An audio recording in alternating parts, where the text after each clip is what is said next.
aparato respiratorio, ya en otras clases, las previas, sobre todo lo que correspondía a la formación del aparato digestivo, en la formación del intestino anterior, el cual yo mencioné que este intestino anterior también es responsable de la formación del pulmón. El origen del aparato respiratorio, fundamentalmente, como dije, es a partir de este intestino faríngeo que está recubierto por el endodermo, que inicialmente se va a producir una evaginación para formar el conducto faringotraqueal, que este va extendiéndose al principio, elongándose y luego ramificándose, todos en una división dicotómica. Solo en la primera división dicotómica, la subsiguiente, va a tener una división de 3, y luego a partir de ella 2, de 2, de 2, de 2, de 2, desde la formación de los bronquios principales, los secundarios, hasta llegar a los bronquiolos, y también la formación de estos sacos alveolares que se van a formar en 2, y que luego se va a ir radicando para formar los alveolos. Todo el revestimiento interno de todos estos conductos se forman a partir del endodermo, todo el revestimiento. Y aquel tejido que recubre, que reviste a este epitelio en toda su extensión, corresponde a la presencia del mesodermo esternopleúrico, quien formará el estroma bronquial.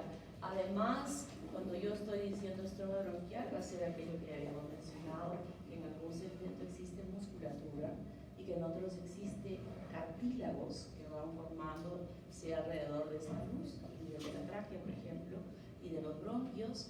Y esa musculatura del músculo de Reisensen, que también habíamos mencionado, todo esto se va a originar del mesodermo esternopleúrico, a su vez que estas células van a tener el potencial de diferenciación angiogénico para formar esa red vascular que se encuentra por fuera de este revestimiento endodérmico, ¿no? Entonces, esa es la estructura que nosotros sabemos que tiene el pulmón, y que además el revestimiento más externo, que es la pleura visceral, también va a formarse de este mesodermo esternopleúrico.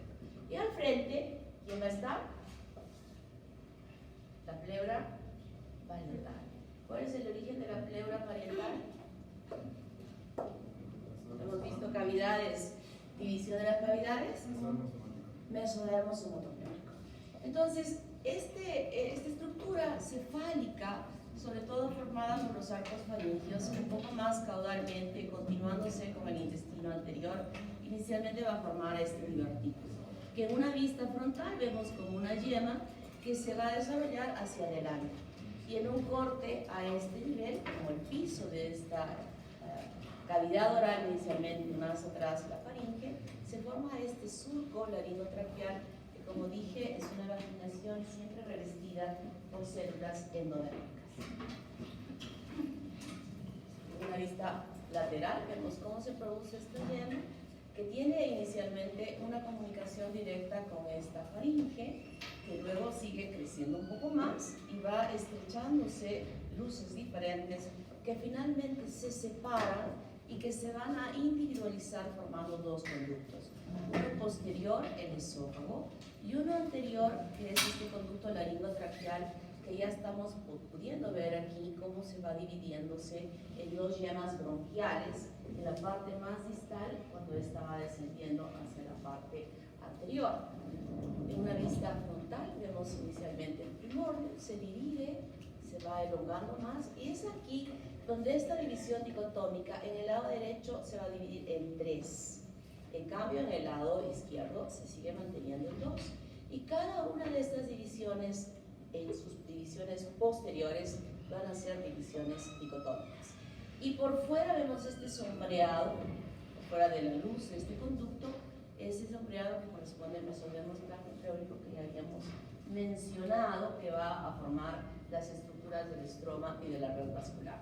Se siguen dividiendo, y esta parte externa que está aquí, esta sería la cavidad de la pleura parietal, pero este revestimiento que nosotros estamos viendo aquí, en la parte más externa, formará la pleura visceral.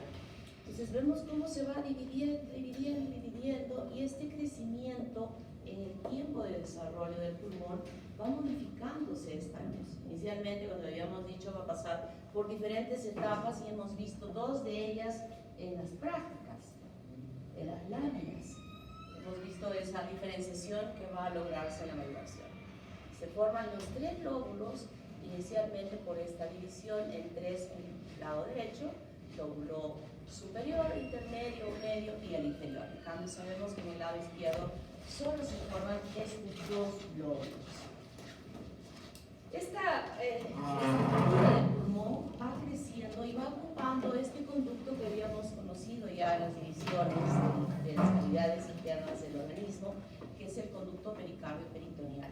Y es este espacio que va a ser ocupado por el crecimiento del pulmón, por la formación del pulmón, cerrando casi completamente esta luz y finalmente, en realidad, va a tener un contacto, la pleura visceral con la pleura parietal, cuando esta estructura del pulmón ha ocupado lo que va a ser estos conductos pericardio-peritoneales a nivel de la cavidad torácica. Y esta cavidad pleural, como habíamos visto, va a ser formada por la formación de la membrana pleuropericárdica que nace del mesodermo somatopleurico de ambos extremos y que luego se van a ir aproximando hacia la línea media donde se fusionan. ¿Se acuerdan de esto, verdad? Y el crecimiento del pulmón va a ocupar este espacio de una forma tan importante que esta membrana que está naciendo de ambos extremos va a empezar a ser rechazada hacia adelante por ambos lados, ocupando casi todo este espacio el crecimiento del pulmón. Por eso les había mencionado, ustedes lo han visto cuando han capturado su cadáver a nivel del tórax, que el pulmón, el lóbulo inferior, como que cubre incluso al corazón. Estas lengüetas del pulmón van cubriendo hacia adelante. Y obviamente eso nos hace pensar que justamente estas membranas han sido rechazadas hacia la parte anterior, donde casi una gran parte de ella está siendo ocupada por el pulmón. Entonces, estas divisiones dicotómicas van a tener diferentes estadios de crecimiento de acuerdo al tiempo de desarrollo. La fase pseudoglandular, que se extiende desde la cuarta semana en que empieza a desarrollarse esto hasta la 17 semana. Esta fase la hemos visto en diversas láminas en la práctica, ¿verdad? Donde había el aspecto glandular, no hemos visto casi estos conductos, pero sí hemos visto estas estructuras redondas que parecían glándulas, con una gran separación de un estroma hiperglandular, que tenía todo el aspecto de una glándula, por eso se llama estadio pseudoglandular, que más o menos se extiende hasta 17 semanas. Luego viene la fase canalicular, que también la hemos visto en práctica. ¿La han visto? El estadio canalicular, hay una lámina que se las hemos mostrado en las prácticas. A ver, ¿recuerdan ustedes? Me interesa que me digan que sí, que no, porque voy a pedir a los profesores que se las vuelvan a poner para que ustedes comparen estos estadios que no hemos podido observar en la práctica. ¿Lo han visto? ¿Se las han mostrado a sus profesores? ¿No? No me he dicho respiratorio. Entonces, hoy mismo voy a pedir a la señora Marcia que coloque esa lámina, que la busque y que le coloque para que ustedes puedan ver en esta semana de práctica, para que comparen cómo es el pulmón en su estadio pseudoglandular, que creo que eso sí lo recuerdan, y cómo es en el estadio canalicular. Me parece que está en la transversalidad, pues yo se los he puesto a los chicos de mi grupo hasta en el examen, ¿no? Que era más compacto, o sea, ya no están separadas estos orificios en el pulmón, sino se notan más compactos, disminuyendo el espacio estromal. Ese es el estadio canalicular, donde además podemos visualizar ya una formación angiogénica con vasos que van acercándose, aproximándose a las luces que está formando este árbol pulmonar. Luego viene la fase sacular, donde aquí es muy importante, algunos libros dicen que es de la semana 26 hasta el nacimiento, otros dicen que no, que es desde la semana 26 más o menos hasta la semana 28 o 30. ¿Por qué? ¿Por qué se llama sacular? Porque ya las partes más distales de la bifurcación ya no están mostrando un epitelio cilíndrico que era inicial, sino ya hay áreas de células cúbicas y entre ellas ya la formación de células planas. Esto es muy importante. Además de esto, ya hay muchos capilares que se han aproximado justamente a estos bordes donde están ya diferenciándose las células planas y van a poder permitir una hematosis. Entonces, un recién nacido, un prematuro, con 26 semanas, incluso ahora hay con menor tiempo de chicos que pueden, con la medicación que se emplea, una de las medicaciones que se emplea para permitir la maduración pulmonar, antes era simplemente corticoide, pero ahora se aplica una droga que se llama indometacina, que es una droga muy buena, muy potente, es el mejor antiinflamatorio que se conoce y siempre es con pastillas. Pero esta droga, cuando se usa en este sentido, viene en solución, que a veces ni siquiera viajan en Perú, se tiene que pedir de los países vecinos, cuando hay una mujer que tiene un problema que se requiere que ese niño nazca más antes, porque por ejemplo la mamá tiene una preeclampsia, es una complicación del embarazo, de la enfermedad hipertensiva del embarazo, que tiene por ejemplo una placenta previa, la placenta se ha implantado abajo y que está desarrollándose un sangrado que hace peligrar la vida de la mamá y del niño. Entonces le aplica estas sustancias a la mamá para permitir la maduración del pulmón y que ese niño al nacer pueda tener la posibilidad de supervivencia. Entonces, la presencia de estas células ya transformadas en células planas y que paralelamente y muy próximas a ellas se encuentran capilares, ya parcialmente va a permitir una hematosis, y esta hematosis es importante para que el niño pueda vivir luego de nacer. Entonces, esta es la fase sacular. Pero luego viene otra fase, que lo dicen otros autores, es lo mismo que habíamos visto, que es la fase alveolar, donde ya se extiende desde las 32 semanas hasta los 8 años de vida. Es decir, 8 años después que ese niño ha nacido. El pulmón es uno de los órganos, igual como ya había explicado en relación a los dientes, que igual que los dientes, que tienen una maduración hasta incluso años después del nacimiento. Esta maduración del aparato, de la fase alveolar del aparato del pulmón, es muy importante porque esa es una de las razones que los niños tienen mayor predisposición a hacer enfermedades respiratorias con mucha facilidad, diferente a nosotros los adultos. Y es que todavía hay algunas áreas que no han completado la maduración. Y esta es una fase donde definitivamente ya estos sacos alveolares han modificado su estructura a ser células planas. Hay una gran vascularización. El estroma se ha adelgazado tanto que ustedes han visto en sus láminas en histología cómo es el pulmón. Parece una malla, ¿verdad? Ni siquiera llegamos a visualizar bien los capilares que están entre las paredes de los alveolos. Entonces, esto es muy importante porque justamente va a permitir una diferenciación especial en relación a las células que recubren cada uno de estos sacos alveolares, específicamente de los alveolos. ¿Cuáles son esas células? ¿Cómo se llaman? ¿Cómo se llaman estas celulitas? Neumocitos. Y los neumocitos son de dos tipos, el 1 y el 2. ¿Cuál es el 1? ¿Cuál es el 1? El 1 es el que reviste, que forma la cavidad. ¿Y el 2? El que produce la sustancia surfactante, ¿verdad? Que produce la sustancia surfactante. ¿Y qué composición química tiene la sustancia surfactante? ¿Qué son? ¿Qué son? Fosfolípidos. Muy bien. ¿Y cuáles son esos fosfolípidos? ¿Cuál es el nombre de esos fosfolípidos? ¿Qué? Yo estoy segura que cuando han hecho bioquímica han estudiado esta parte. ¿Cómo se llaman los fosfolípidos? Lecitina y esfingomielina. Y entonces, ¿cuál es la acción de esta sustancia surfactante? Que no se colapse el alveolo. Evita que colapse el pulmón. ¿Qué significa eso? Que se vea bien. Evita que las paredes del alveolo se peguen, ¿verdad? ¿Y cómo se llama? El hecho, la acción específica de esta sustancia surfactante, que es disminuir la tensión superficial del alveolo. ¿Y qué significa? Cuando el alveolo se infla, se separan las capitas que están formando, se llena de aire, y luego en la expiración se desinfla y luego otra vez puede inflarse. Pero ¿qué sucede cuando no existe esta sustancia surfactante? Se infla, se desinfla y las paredes se pegan. Cuando echamos por ejemplo, en un globito le metemos agua, ¿visto cuando ustedes jugaban de chiquitos?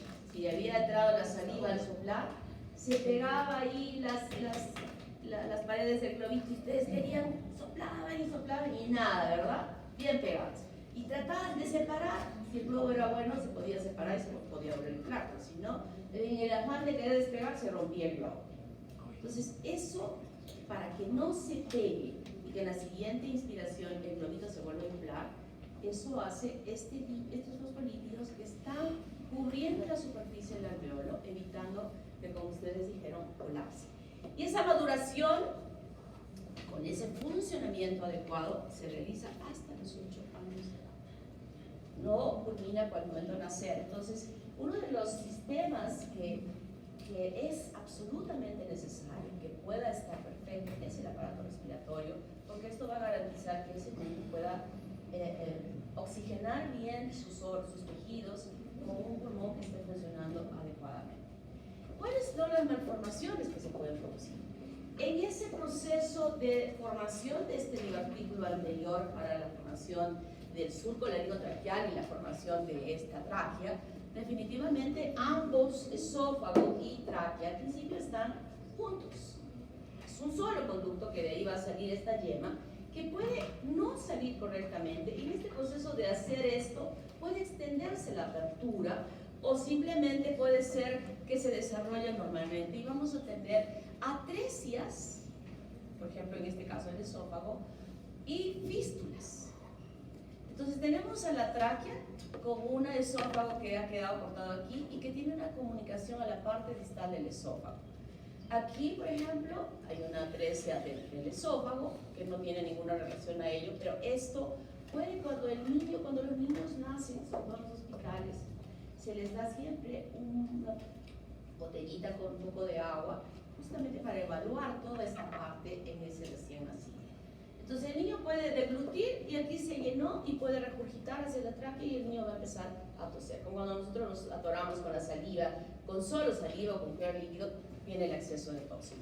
Puede haber comunicaciones de esta parte del esófago hacia la tráquea. Ustedes ya pueden estar imaginándose qué va a suceder en ese niño, qué reacciones va a tener ese niño cuando pueda suceder en cualquiera de estas situaciones, cuando una gotita de saliva, una gotita de líquido, pasamos hacia la tráquea, inmediatamente tenemos una reacción de tos, ¿verdad? Entonces las manifestaciones se van a dar definitivamente. Aquí hay una fístula proximal hacia la tráquea del esófago y de esta parte hay una atresia a continuación y tiene una fístula con emergencia. Si es que al niño no le dan líquido, y hay esto, a pesar de que no le hayan dado líquido, el niño va a empezar a respirar y va a empezar a pasar aire al esófago, permitiendo que se vaya inflando el estómago, ¿no? El niño pronto empieza a mostrar una prominencia abdominal contra esto. Esta es una de las malformaciones referidas tanto al tracto respiratorio como digestivo que se manifiestan prontamente al nacer y que son muy difíciles incluso de poder resolverlas tan prontamente como nace, porque no se puede vivir sin respirar, ni no se puede, si solamente el problema fuese aquí, se puede poner unas sondas de absorción para que no haya contenido líquido y poner cirugías que permitan una comunicación directa al estómago para poder alimentarnos. Pero cuando hay comunicaciones con la tráquea, definitivamente esto sí, son problemas muy difíciles con pronósticos reservados para esos niños que hayan podido nacer. Lo mismo, miren cómo van estas fístulas traqueoesofágicas que digo pueden ser simplemente, si no hay líquidos, si no hay nutrición, si no hay alimentación, es insulación de aire hacia las cavidades digestivas. Y una patología muy importante, que justamente es la que hemos comentado ahorita en relación a esto de la sustancia surfactante, es el distrés respiratorio o la membrana hialina que se produce en el recién nacido.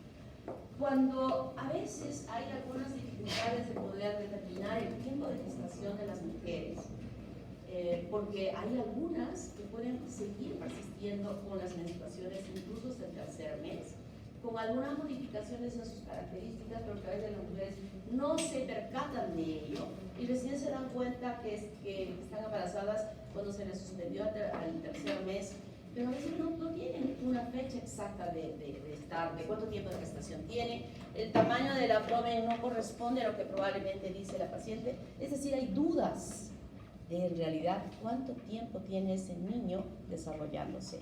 Y lo que más preocupa al obstetra es si es que ese niño, si ya he completado mi gestación y el niño no hay indicios de trabajo de parto, entonces se tiene que valorar la madurez de ese pulmón. Y la madurez del pulmón se realiza, a veces no basta la ecografía, y es necesario hacer ¿cómo se llama sacar líquido del útero? Amniocentesis, iba a decir paracentesis. Amniocentesis, y valorar en él estos fosfolípidos, que ya existen tablas que se conocen bien, y determinar por el contenido, la concentración de estos fosfolípidos, a qué tiempo de gestación corresponde esa cantidad. Y de esa manera establecer si ya deben hacer o todavía falta y no vamos a inducir ni conducir un trabajo de parto para que se inicie y puedan hacer un niño que tenga los pulmones todavía inmaduros. Entonces el niño que nace con este problema de inmadurez pulmonar, nace bien, rosadito, todo perfecto, y pasa el tiempo después del nacimiento y progresivamente empieza a ponerse cianótico y a presentar síntomas de dificultad respiratoria en el recién nacido, como son retracción costal, las costillas como que se deprimen, el esternón como que se va metiendo hacia adentro, aleteo nasal, la naricita se mueve así, ese es un signo de que hay insuficiencia respiratoria, que no hay buena oxigenación, o simplemente ya se torna azulado por la cianosis, ¿no? Entonces progresivamente va entrando en eso. ¿Pero qué pasó? Si nació bien, estuvo perfecto. Lo que pasa es esto, que no hay buena cantidad de estos fosfolípidos, que el niño cuando nace y hace su primera inspiración después llora, no ha abierto todos sus alveolos, los ha abierto aquellos que era necesario en la circunstancia. Y progresivamente expira y se va cerrando. Y va respirando y va abriendo aquellos alveolos que no habían todavía funcionado. Inspira, se infla, expira, colapsa. Inspira, se estira, expira y colapsa. Entonces, progresivamente a lo largo de las horas después del nacimiento, ese niño entra en este problema, que se llama membrana llatina del recién nacido con inmadurez pulmonar. Y esto, por eso nosotros los médicos tenemos que evitar esta situación, determinando correctamente cuál es el tiempo de gestación de esta mujer. Y si se presentan casos, como ya había mencionado, de una preeclampsia o de una dilatación baja de la placenta, entonces esto necesariamente es un riesgo para la mujer y se tiene que aplicar antes de que nazca estas medicaciones que van a permitir la maduración del pulmón y que van a permitir la supervivencia de ese niño al nacer. Esa es una de las situaciones más riesgosas que se presentan en relación a la formación del aparato respiratorio. ¿Alguna pregunta? ¿Está claro? Muy bien. Ahora vamos a ver